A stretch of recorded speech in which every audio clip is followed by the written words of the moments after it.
Les premiers jours de la bataille. Sanjaya dit à Dhritarashtra, « Ô roi, après cette conversation entre Krishna et Arjuna, le grand Yudhishthir enleva son armure et déposa ses armes, pour ensuite se rendre du côté de l'armée des Kurus. Arjuna, Bhima, Nakula et Sahadev, ainsi que le seigneur Krishna, le suivirent. Arrivé devant Bhishma, Yudhishthir se prosterna devant son ancêtre et lui dit « Je t'offre mon hommage respectueux, toi l'invincible.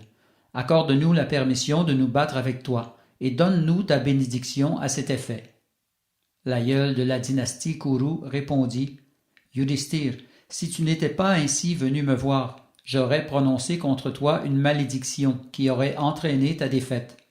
Mon cher petit-fils, je suis fier de toi. Ô fils de Pandu, engage le combat et sors-en victorieux. L'homme est l'esclave de la richesse, mais la richesse n'est l'esclave de personne. Je me suis rallié au Kuru dû aux avantages qu'il m'offrait, choisissant ainsi de servir un faux maître. Mon fils, bien que je fasse partie du camp ennemi, demande-moi maintenant une autre bénédiction qui te sera utile au cours de la bataille. » Le roi Yudhishthir dit « Cher grand-père, ma requête est difficile à exprimer. C'est un sujet délicat, mais la voici. Puisque tu es invincible, comment nous sera-t-il possible de te vaincre au combat ?» Bhishma répondit « Ô Yudhishthir, je ne vois pas qui pourrait me vaincre au combat. Cependant, lorsque viendra pour moi le temps de mourir, je t'en informerai. » Puis Yudhishthir se présente devant Drona. Après avoir offert son hommage à son maître d'armes, Yudhishthir lui demande « Comment puis-je combattre sans encourir le péché? Et comment serais-je capable d'avoir raison de mes ennemis ?» Drona lui répond « Si tu n'étais pas ainsi venu me voir, Yudhishthir, j'aurais prononcé contre toi une malédiction par laquelle tu aurais été vaincu sur le champ de bataille. Mais je suis touché par ton geste. Tu sortiras vainqueur de ce combat. Quant à moi, je me suis rallié aux Kurus à cause de leur richesse, mais je prie pour ta victoire. » Yudhishthir lui dit « Ô Brahmana, donne-moi un conseil qui me sera utile au cours de la bataille. » Drona répond « La présence de Krishna à tes côtés est suffisante pour t'assurer la victoire. Que peut-il alors te rester à me demander ?» Yudhishthir dit « Une dernière chose. Ô Drona, puisque tu es invincible, comment me sera-t-il possible de te vaincre au combat ?» Drona de répondre « Tant que je serai vivant, il te sera impossible de gagner cette bataille. Aucun de mes ennemis ne peut m'arrêter. Toutefois, si je rends les armes et m'assois en méditation sur mon char, c'est que mon heure est venue. » Yudhishthir alla ensuite offrir son hommage à Kripa et à Shalya, pour ensuite retourner avec ses frères vers ses troupes, où il revêtit son armure. C'est alors que le Seigneur Krishna adressa la parole à Karna. « J'ai entendu dire, Karna, que tu ne combattras pas tant que Bhishma sera vivant. Viens donc te joindre à nous jusqu'à sa mort. Ensuite, tu retourneras combattre aux côtés de Duryodhana. » Karna répondit « Ô Keshava, je n'agirai pas de façon à déplaire à Duryodhana. Ma vie lui appartient. » Après ce bref entretien avec Karna, le Seigneur Krishna retourna au char d'Arjuna. À ce moment, au milieu de tous les guerriers, le roi Yudhishthir s'écria « S'il est quelqu'un dans l'armée de Duryodhana qui aimerait se joindre à nous, qu'il le fasse maintenant. » Après un moment de silence, Yuyutsu, un des fils de Dhritarashtra, dit à Yudhishthir « Si tu veux bien m'accepter, je me rallierai à tes troupes. » Yudhishthir de lui répondre « Viens, viens de notre côté. Ensemble, nous combattrons contre ton idiot de frère. C'est toi qui perpétueras la dynastie de Dhritarashtra. » Les fils de Kunti montèrent alors sur leurs chars respectifs, prêts à livrer bataille. Dhritarashtra demande à Sanjaya « Qui frappe les premiers, les Pandavas ou les Kurus ?» Sanjaya de répondre « Ô roi, sous les ordres de Duryodhana, Dushasana s'avance avec ses troupes, conduites par l'ancêtre Bhima. Les Pandavas s'avancent eux aussi, le cœur joyeux, désirant se battre avec Bhishma.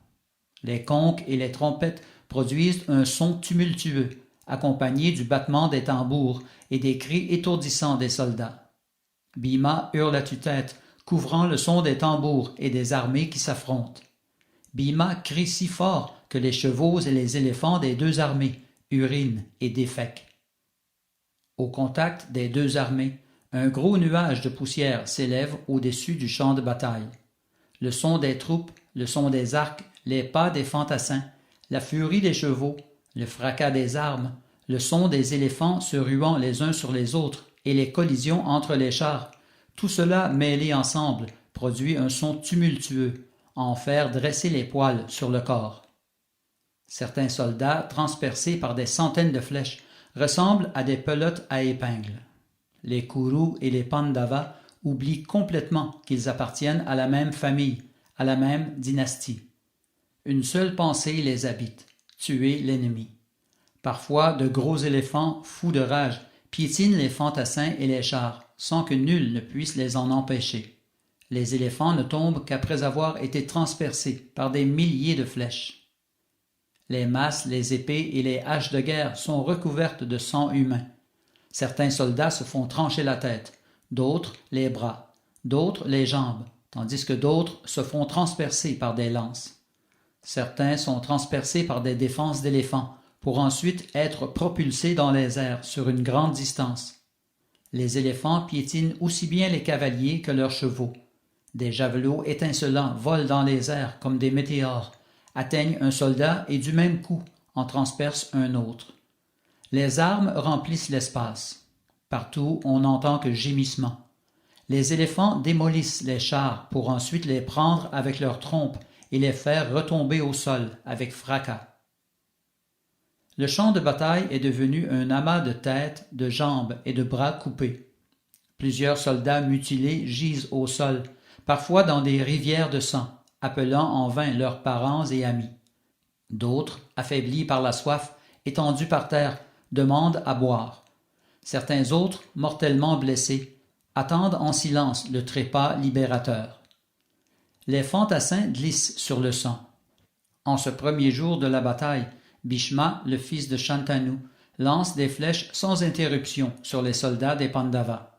Avant de les transpercer toutefois, il les appelle par leur nom. Puis le soleil se couche. Les Pandavas retirent leurs soldats pour la nuit. Ils ont déjà perdu plusieurs grands guerriers. Dans le camp de Duryodhana, cependant, règne la joie. Dhritarashtra est si content d'entendre que ses fils ont eu l'avantage sur les Pandavas ce jour-là, qu'il en oublie la honte reliée à ses offenses passées. Mais Sanjaya le ramène à la réalité. « Ô roi, ton bonheur n'est qu'éphémère. Les Pandavas sont comme des serpents enragés, sur le point de cracher leur venin. Par ta propre faute, tu verras les tiens mourir sur le champ de bataille. » Le lendemain, au lever du jour, Yudhishthir s'adresse à Krishna. « Le grand Bhishma dévore mon armée comme le feu consume l'herbe. Personne n'arrive à l'affronter. Il est plus fort que Yamaraj, Kuvera, Varuna ou Indra, ces grands dévas. Mon cœur souffre de voir mes soldats se faire tuer par Bhishma. C'est pourquoi je désire me rendre dans la forêt pour y accomplir des austérités, dans le but d'épargner les survivants d'une mort imminente. Arjuna, lui, reste indifférent. Bhima combat avec vaillance, mais son rythme est lent. » Voyant le premier fils de Kunti s'affliger ainsi, le Seigneur suprême, souriant, lui dit « Cesse de te lamenter, ô Yudhishthir, car tes frères sont de grands archers, et tu peux compter sur de puissants alliés. Drishtadyumna aura raison de Drona, et Shikhandi de Bhishma. C'est la providence qui le veut ainsi. » Les paroles et le regard compatissant du Seigneur Krishna remplirent de joie le cœur des Pandavas et de leurs alliés. En ce deuxième jour, Bhishma et Arjuna combattirent avec tant de vaillance que ni l'un ni l'autre ne connut la victoire. Les cris de guerre des soldats remplissaient l'espace.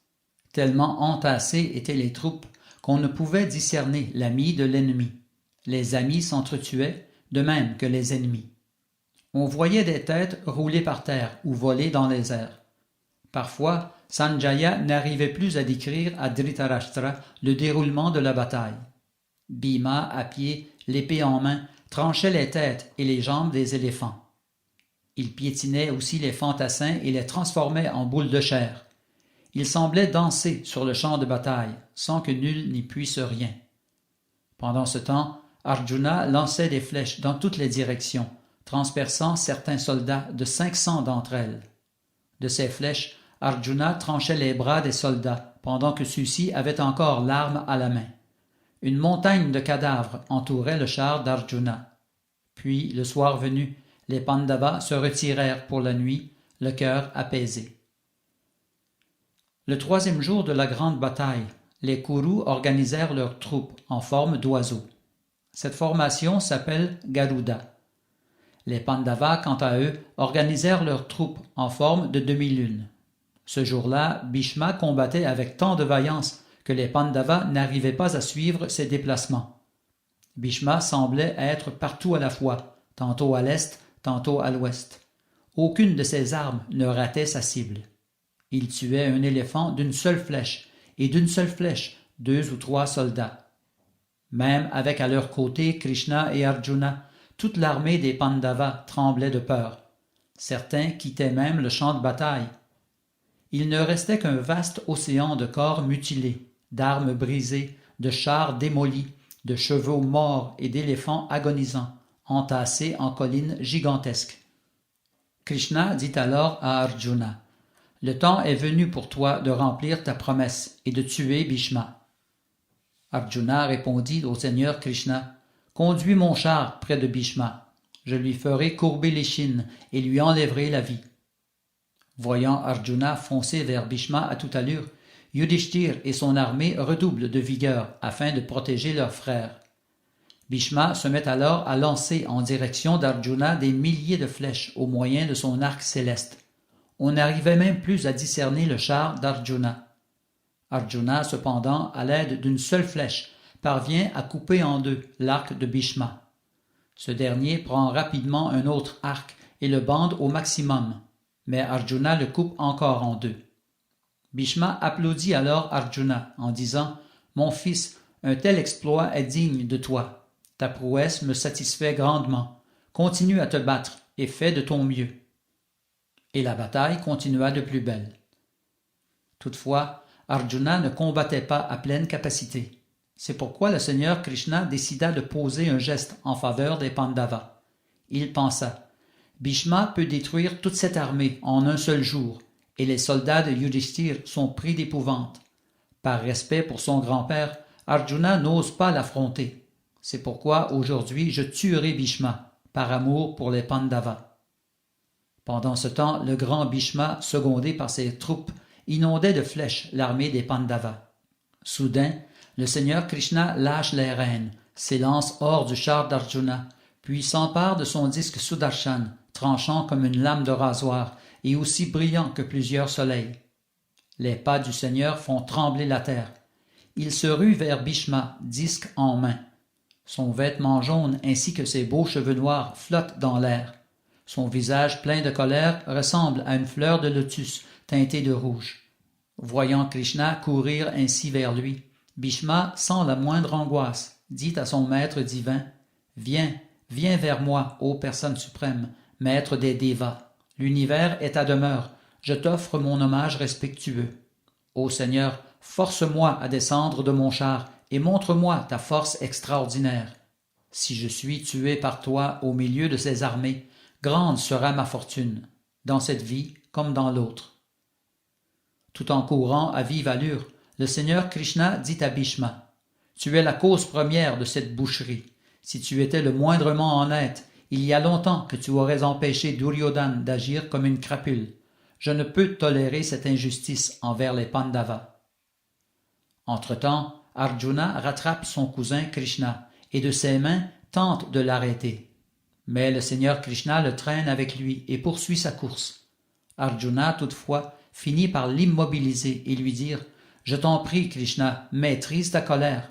Je jure que je mènerai à bien la promesse que j'ai faite après la partie de dés. Je détruirai l'armée des Kurus au grand complet. » En entendant les paroles d'Arjuna, le cœur de Krishna se réjouit et il remonta sur son char. Le Seigneur Krishna accepta d'être le serviteur de son dévot. Après cet incident, le Seigneur Krishna, son visage pareil au lotus parsemé de poussière, souffla dans sa conque et la bataille reprit de plus belle. Le soir du 4e jour de la grande bataille, après une défaite sanglante aux mains des Pandavas, Duryodhana, furieux, entre dans la tente de Bhishma, où se trouvent assis d'autres commandants de son armée. Il leur dit « Vous êtes les plus grands guerriers de la terre. Pourquoi n'arrivons-nous toujours pas à vaincre les Pandavas une fois pour toutes ?» Et Bhishma de répondre « Ô Duryodhana, je te l'ai dit plusieurs fois déjà, fais la paix avec les Pandavas, mais tu ne m'as pas écouté. Tu en subis maintenant les conséquences fâcheuses. Tant que Krishna les protège, nul ne pourra vaincre les Pandavas. Arjuna et son ami Krishna sont en réalité Nara et Narayan. Comment alors peut-il nous être possible de les neutraliser ?» Duryodhana dit à Bhishma « Krishna est reconnu dans les 3 mondes comme étant la personne suprême. Décris-moi brièvement, je t'en prie, ses gloires. » Bhishma de lui répondre « Krishna est le Seigneur des seigneurs. Nul ne le surpasse. Ses yeux s'épanouissent comme des pétales de lotus.